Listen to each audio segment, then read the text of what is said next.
Bueno, ante todo nos presentamos. Nosotros somos un grupo que está integrado por Facundo Fossati, quien les habla. Andrés Salazar. Y Alexis Uga.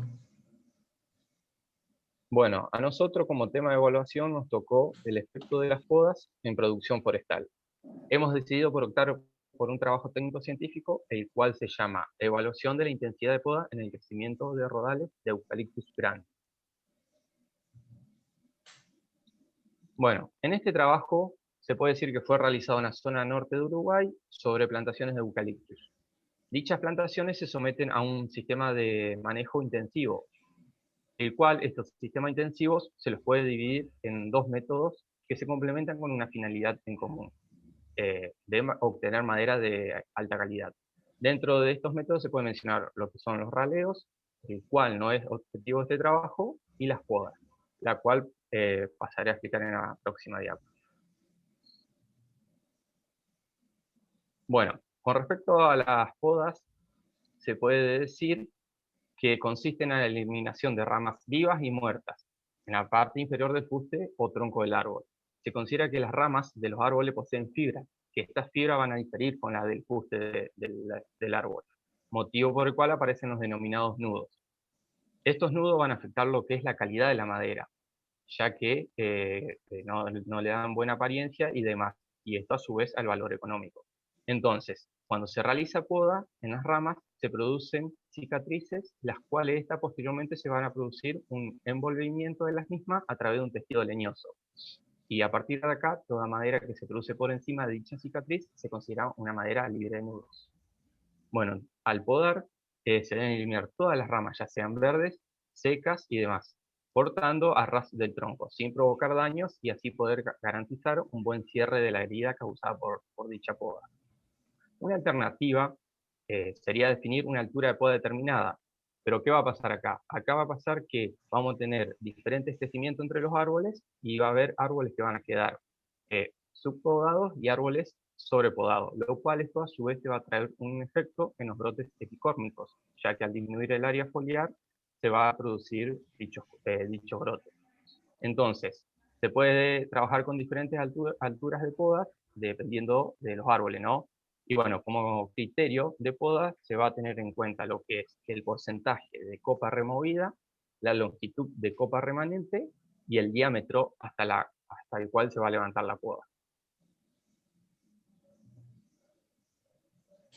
Bueno, por último, como objetivo del trabajo, se pueden dividir en dos tipos. Los objetivos generales en sí consisten en generar madera libre de nudos, además de mejorar el acceso a la plantación y disminuir los riesgos de incendio. Y los objetivos específicos del ensayo, que van a consistir en comparar el efecto de distintas fechas de podas en el crecimiento y aparición de brotes epicórmicos de plantación Eucalyptus grandis. Y el objetivo secundario consiste en evaluar los diámetros como límite de criterio de definición de altura de poda. Bien, el ensayo se realizó en marzo del año 2002 sobre un grupo de suelo llamado CONIAT. Este presenta características tales como son suelos profundos, arenosos, no pedregosos, que están bien drenados, lo que lo hace apto para el desarrollo del Eucalyptus grandis. El DAP medio, lo que sería el diámetro de la altura al pecho al inicio del ensayo, era de 7,5 centímetros y la altura media de 7,3 metros. Se arrancó el ensayo con una población efectiva de 846 árboles por hectárea, que luego se hizo un relevo quedando una densidad de 550 árboles por hectárea al inicio del ensayo. El diseño experimental consistió en un DCA, un diseño completo al azar, con 4 repeticiones en parcelas de 800 metros cuadrados, lo que sería un equivalente a 8 filas en un marco de plantación de alrededor de 4 por 4,5 metros. Bueno, para su desarrollo se llevaron a cabo 4 intensidades distintas de poda, bien definidas, mediante el diámetro del fuste al cual levantar la poda. Los diámetros fueron de 3, 4, 5 y 6 centímetros. Se fue trabajando con calibres de abertura fija y bueno, como muestra la imagen, la poda se levantó hasta que el calibre pudiera entrar completamente en el fuste. Luego de aplicados los distintos tratamientos, se obtuvieron valores Esos valores fueron de altura de poda en metros, de la longitud de la copa remanente, todo como lo muestra el cuadro de la diapositiva.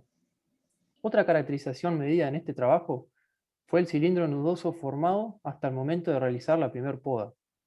Para ello se definió el diámetro medio sobre muñones como el diámetro con corteza estimado, a 50 centímetros del suelo, más un centímetro adicional, que este centímetro sería el engrosamiento del fuste, donde se insertan las ramas, más el muñón que queda después de ser removida estas últimas.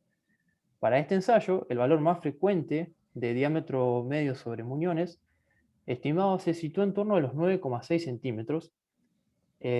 Para la primera poda, este valor es independiente de la intensidad de la poda, ya que se estimó para una altura de 50 centímetros, 0,5 metros del fuste, lo cual fue podado en todos los tratamientos, recordando que los mismos se arrancó con una altura de 7,3 metros.